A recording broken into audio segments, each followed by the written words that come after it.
History repeats itself because human psychology does not change. And that phrase, history repeats itself, is a cliched term that conceals an important mechanistic structure of how our collective psychology operates in the world. And it's important to have a basic framework with which to interpret events and how they connect that incorporates that understanding. One important thing that everyone needs to understand is that historical progress, whether it's towards a positive end or a negative end, does not occur gradually and slowly over time. History is a step function where social change is punctuated by individual events. Things will happen that slowly build up a critical mass of collective psychological energy, which is a metaphor referring to the sum total of the individual emotional states of individuals in a society as they interact with each other and the environment around them. And like a sugar-coated Mento being dropped into a bottle of carbonated soda, a single significant event can catalyze all of that collective psychological energy, for better or worse. And in the modern era, those catalytic events are propagated most notably through visual mediums. When Emmett Till was murdered in 1955 and his body was put on display for the world to see, it galvanized a new wave of support for the civil rights movement. Just as recently, the murder of George Floyd sparked its own mass movement in 2020. And part of the problem today is that we have an extremely difficult time differentiating between which events are actually significant, in part because the media we consume and the way we consume it is mentally deadening. What you see on the news is event, all presented to you in a linear fashion on your social media feed. When in reality, the way it should be presented is irrelevant event, catalytic event that's going to change history, irrelevant event, and so on. That's the problem with the culture, because I don't want to get in all that shit, you know what I mean? But like, what's insane is that like the entire culture exists on the same level and on the same plane. And it mimics our phones. You scroll through your Twitter or your Instagram, and you will see in no particular order your mother, your friend, Geico, the president of the United States, Kim Kardashian, and it's like, and that's what the national conversation has become. Like, it's just all the same. So in an attempt to sift through the noise, I want to talk about some things that have already happened and I think will likely happen, that you should be paying attention to as we appear to hurtle ourselves towards mass civil conflict. The event that drove me to make this video was the recent horrifying incident at a Christian school in Nashville, in which the perpetrator was a self-identified transgender person. The response to this crime has been people like Matt Walsh saying things like the trans movement is the greatest evil our country faces, thus blaming an entire group of people for the actions of an individual perpetrator, which is of course a very morally sophisticated thing that people with a great deal of historical knowledge recognize never goes wrong and is not completely backwards. This comes not long after Michael Knowles said at CPAC we should eradicate transgenderism from public life at every level of society. And now apparently there's a Trans Day of Vengeance planned for April 1st in the Capitol. So we'll see how that goes. When I see all this put together, it really does worry me. I believe that we are going to witness over the next few years a far-right reaction to the excesses of the far left that people on the left and in the center are too weak and cowardly to call out themselves. And this right-wing reaction will be devastating in ways that I can't predict yet. I think there's enough latent resent and negative psychological energy, specifically as a result of all of the weird the left keeps pushing with children, that naturally invokes an inherent disgust response in the people who see it. But there's also another angle that would spark a far-right reaction, which is all of this anti-white bullshit that seems to just be tolerated and well recognized but not addressed. 5 years ago, no one would have said, yeah, if you're white, it's more difficult for your opinion to be heard because people could silence you by claiming you have all this privilege and you need to step out of the way and all that nonsense. But now, even people on the left, and more importantly, because this is the real barometer for cultural norms, people who hate politics and are completely apolitical will of course agree and recognize that there is a casually accepted dismissal of people based on their skin color and gender. So there are two primary catalyzing events that I think could occur that would ignite this right-wing reaction. The first is something similar to what we've seen recently, where a individual who happens to be transgender is convicted of a crime. And particularly, I think if the crime is a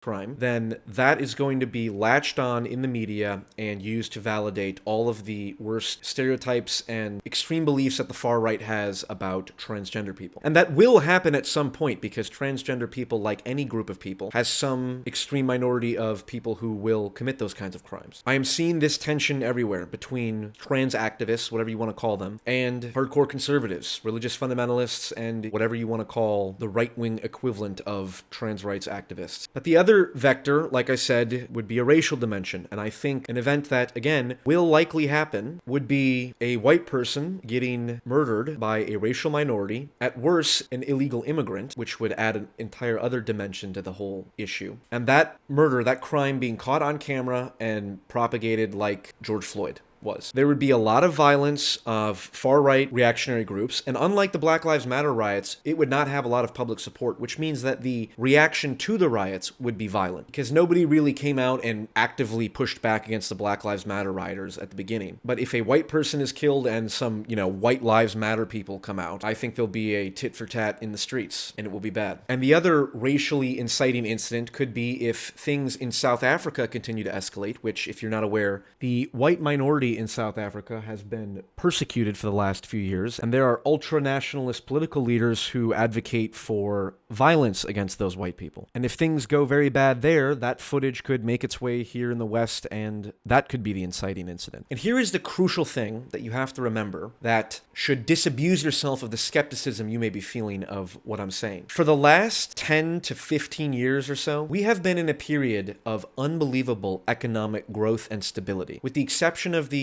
economic downturn during the pandemic, which all things considered was extremely mild. We have not seen a real economic recession for some time. And as anyone who studies history knows, when the economy crashes, when economic conditions are bad, that is the biggest factor in contributing to all kinds of large-scale instances of civil conflict. Most notably, perhaps being Germany, which went through a period of hyperinflation, which allowed a certain German dictator to capitalize on the economic distress of people. So if you think things can't get bad here, wait till we're in an economic downturn, which the economy always crashes at some point, and by many appearances, it seems to be happening relatively soon. Think about what would happen if one of these events occurred in a period of dire economic straits. We have not experienced how bad things can get, not even close. Imagine if a politician was assassinated today. That hasn't happened in 6 decades. Given how many mentally ill people we seem to be creating in our modern technological and social landscape, it's absolutely not out of the question. And just to throw one more worry in the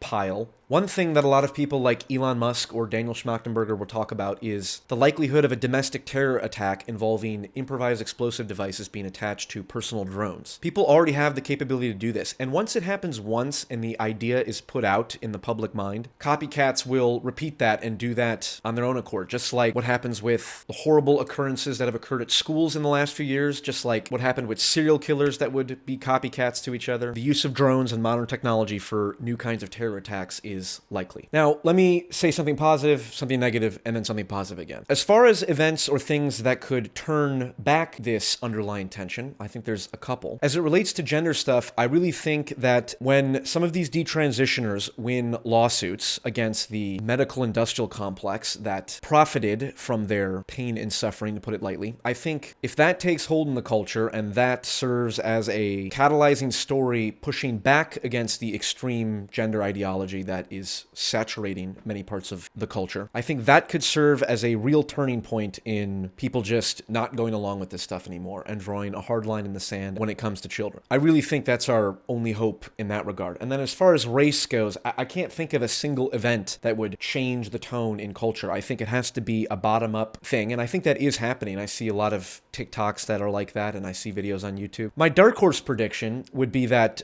someone like Dave Chappelle in his next comedy special calls out the anti-white racism in whatever way he'll do it, but basically nodding to the fact that we're all human beings and focusing on race is the wrong attitude, because I think Dave Chappelle is the kind of guy who would do that, but we'll see. But to put all this in perspective, I'm not worried about a civil war in the United States between geographies or between certain states. What I'm worried about is getting into a scenario akin to what was known as the Troubles in Ireland. This is one of those things in history that I never learned in school and I think most people are ignorant of, but from the 70s to the early 2000s, there was a great deal of violence between Protestants and Catholics in Ireland. Shootings, bombings, and all manner of horrifying violence occurred. Not between different geographies so much, but different people of different ideologies and beliefs. And to think that something like that couldn't happen here in the United States is probably a thought you would have if you live an unbelievably privileged life and you know nothing of history and human psychology, and you think that because you live in a world where iPhones exist, the horrible things that characterize all of humanity just simply can't happen to you. And I promise you, that's not the case. Now, you may be asking yourself, Paul, if this is a comedy channel, which legally it is, why are you so doom and gloom all the time? First, it's about AI changing everything in serious ways, which, by the way, Elon Musk and a couple other people released an open letter asking people to pause development on AI, which has never happened for any technology. So that's just